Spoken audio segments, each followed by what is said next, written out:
नमस्कार, आप देख रहे हैं न्यूज़ 24। मैं हूं आपके साथ शीतल राजपूत। उत्तर प्रदेश में विधानसभा चुनाव का प्रचार काफी दिलचस्प मोड़ पर आ चुका है। अब्बा जान और चचा जैसे सुपरहिट डायलॉग्स के बाद अब सूबे की सियासत में लैपटॉप वर्सेस स्मार्टफोन की जंग तेज हो गई है। सवाल यह है कि आखिर ये लैपटॉप और स्मार्टफोन की लड़ाई क्या है और चुनाव प्रचार में इसका क्या काम है। आइए इस रिपोर्ट में समझते हैं।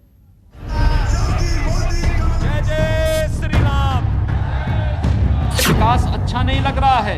वे लोग देश में भी और प्रदेश में भी दंगा, जातीय दंगा भड़काना चाहते हैं। जो अयोध्या फैजाबाद के गरीब हैं, जिनका घर छीन लिया गया, रात में बुलडोजर चला दिया, तस्वीरें वीडियो सबने देखी।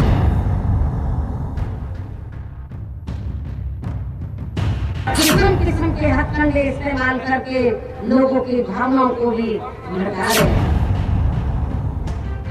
यूपी में चुनावी रणभेरी बजने में भले ही देरी हो, लेकिन सियासी शंखनाद अच्छे से हो चुका है। बीजेपी ने योगी के चेहरे पर 2022 की जंग लड़ने का ऐलान किया है, तो अखिलेश एसपी की साइकिल को रफ्तार देने में जुटे हुए हैं। मायावती तो पहले से ही एक्शन में थी, अब उनके भतीजे आकाश ने भी सूबे की सियासी सरगर्मी तेज कर दी है। प्रियंका गांधी भी पार्टी का जनाधार बढ़ाने के लिए लखनऊ में ही मौजूद हैं। 2022 के चुनावी दंगल में वैसे तो सभी पार्टी अपने अपने हिसाब से दांवपेच खेल रही है, विधानसभा चुनाव जीतने की जुगत कर रही है, लेकिन बीजेपी सभी से एक कदम आगे बढ़कर अपने फायर ब्रांड नेता और यूपी के मुखिया योगी आदित्यनाथ का चुनावी कार्यक्रम भी तैयार कर चुकी है। उत्तर प्रदेश के जिलों का जितना दौरा योगी आदित्यनाथ ने किया है, शायद किसी मुख्यमंत्री ने किया होगा। बीजेपी ने योगी आदित्यनाथ को 2022 का चेहरा बना दिया है और योगी आदित्यनाथ अगले महीने से जिलों का दौरा करेंगे और रात्रि विश्राम भी करेंगे। जाहिर है इस दौरान वो अपनी विकास गाथा भी सुनाएंगे और बयानों के बाढ़ भी चलाते रहेंगे। 2022 के लिए मुख्यमंत्री योगी आदित्यनाथ जल्द चुनावी अभियान पर निकलने वाले हैं। वो नवंबर तक सूबे के हर जिले में पार्टी का जनाधार बढ़ाने का काम करेंगे। हफ्ते में 4 से 5 दिन संगठन या सरकारी आयोजन में शामिल होंगे, युवा, महिला और किसान सम्मेलनों में शामिल होंगे, अलग अलग जिलों में रात्रि प्रवास पर भी रहेंगे। योगी का मिशन 9 अक्टूबर से शुरू होकर नवंबर तक ताबड़तोड़ तरीके से जारी रहेगा। जय जय श्री राम। माननीय योगी आदित्यनाथ जी अभी जो बीजेपी हारी हुई सीटें हैं उन पर जा रहे हैं और वहां विकास कार्यों के शिलान्यास और उद्घाटन कर रहे हैं। आगे भी वो सभी जिलों के दौरे करने वाले हैं। पहले भी वो उत्तर प्रदेश के सभी जिलों का दौरा कर चुके हैं और उत्तर प्रदेश के एक पहले मुख्यमंत्री हैं जिन्होंने इतने कम समय में सभी जिलों में जाने का काम किया है और वहाँ की जमीनी हकीकत को समझा है। एक बार पुनः आदरणीय योगी जी का दौरा प्रारंभ हो रहा है और निश्चित रूप से सभी जिलों में विकास संबंधित कार्यों की और वहां राजनीतिक आकलन करेंगे। माननीय योगी आदित्यनाथ जी अपनी कुर्सी बचाने के लिए लगातार 4.5 साल दिल्ली का दौरा करते रहे और गोरखपुर में प्रवास करते रहे। अगर यही प्रवास और यही तूफानी दौरा अन्य जनपदों में पहले से करते रहते तो शायद आज जो स्थिति पैदा हुई है वो स्थिति पैदा ना होती। एक तरफ मुख्यमंत्री योगी आदित्यनाथ लोगों के बीच जाकर कमल खिलाने की रणनीति पर काम कर रहे हैं, वहीं दूसरी तरफ वो चुनावी सौगात के जरिए भी 2022 के समीकरण को साधने की कोशिश में है। 2012 में यूपी के चुनावी पुरवैया को अपनी तरफ करने के लिए अखिलेश यादव ने युवाओं को लैपटॉप बांटा था, जिसका नतीजा ये हुआ कि अखिलेश यादव यूपी के मुख्यमंत्री बन गए। अब 2022 में सत्ता में वापसी के लिए मुख्यमंत्री योगी आदित्यनाथ ने भी स्मार्टफोन का तोहफा लोगों तक पहुंचाया है। 2012 के चुनाव से पहले जिस तरह अखिलेश यादव ने लैपटॉप बांटकर चुनावी हवा को अपने पक्ष में कर लिया था, ठीक उसी तरह मुख्यमंत्री योगी आदित्यनाथ ने भी स्मार्टफोन की सौगात देकर दोबारा सत्ता में वापसी की रणनीति तैयार की है। कोरोना काल में अहम भूमिका निभाने वाली आंगनबाड़ी कार्यकर्ताओं का मुख्यमंत्री योगी आदित्यनाथ ने सम्मान किया। उन्होंने करीब 1,23,000 आंगनबाड़ी कार्यकर्ताओं को स्मार्टफोन का तोहफा दिया। साथ ही बच्चों की जांच के लिए इन्फेंटोमीटर भी बांटे, जिससे बच्चों की स्वास्थ्य की जांच हाईटेक तरीके से हो सकेगी। और मुझे लगता है कि तकनीक हमारे कार्य को आसान भी करता है, हमारे कार्य में पारदर्शिता भी लाता है और हमें उस फील्ड में दक्ष बनाने के साथ साथ सम्मान का पात्र भी बनाता है। स्मार्टफोन वितरण की कार्रवाई यह आपके कार्य को और आसान करेगा, यानी स्मार्टफोन आपके कार्य को भी स्मार्ट बनाएगा और ये स्मार्टनेस ही आपकी पहचान होनी चाहिए।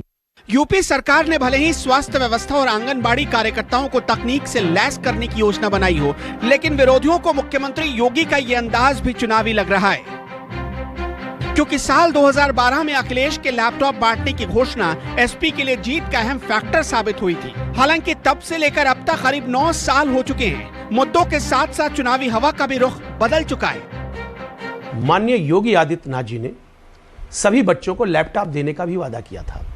यह भी कहा था कि हर जिले में इंजीनियरिंग कॉलेज बनाएंगे, पॉलिटेक्निक कॉलेज बनाएंगे, 10 अंतर्राष्ट्रीय स्तर के विश्वविद्यालय बनाएंगे, सभी कॉलेजों का आधुनिकीकरण करेंगे, सभी कॉलेजों में वाईफाई की सुविधा देंगे।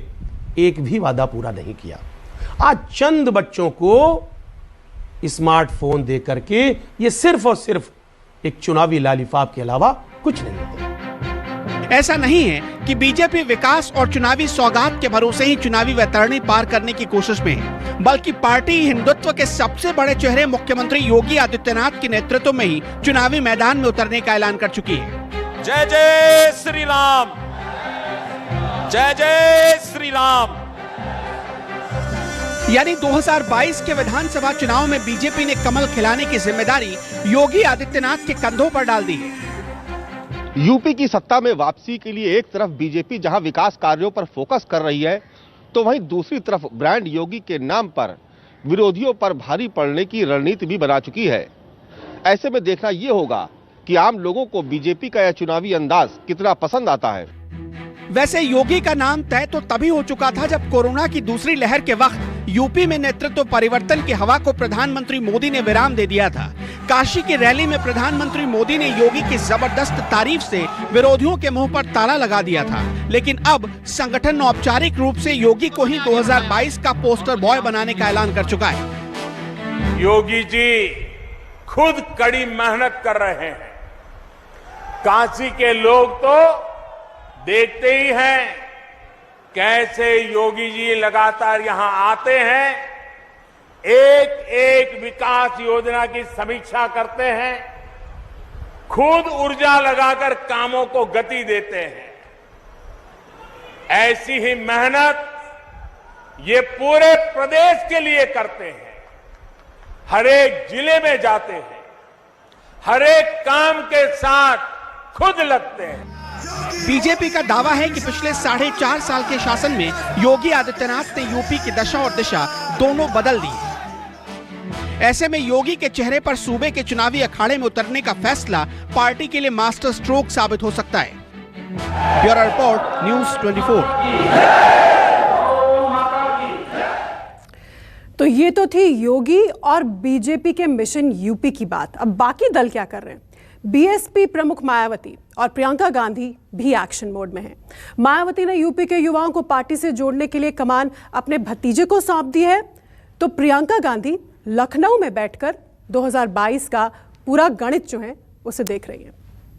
संविधान को नष्ट किया जा रहा है, लोकतंत्र का चीरहरण हो रहा है। आरएसएस व इनकी बीजेपी यहाँ हर स्तर पर मुसलमानों के साथ सोतेला रवैया क्यों अपना रही है? भारतीय जनता पार्टी की सरकार बनेगी, कोई संदेह नहीं होना चाहिए। यूपी में 2022 के लिए सियासत और सत्ता का खेल तेज हो चुका है। सियासत के जो खिलाड़ी अब तक पर्दे के पीछे थे, अब वो सामने आकर चुनावी मैदान में कूद चुके हैं।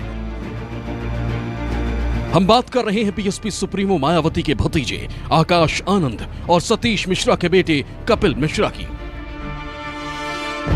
बीएसपी के राष्ट्रीय संयोजक आकाश आनंद लंबे इंतजार के बाद यूपी में सक्रिय होने वाले हैं। जल्द वो यूपी के गाजीपुर में पार्टी के युवा संवाद प्रोग्राम में शामिल होंगे, जिसमें पूरे सूबे से युवाओं की फौज जमा होने वाली है।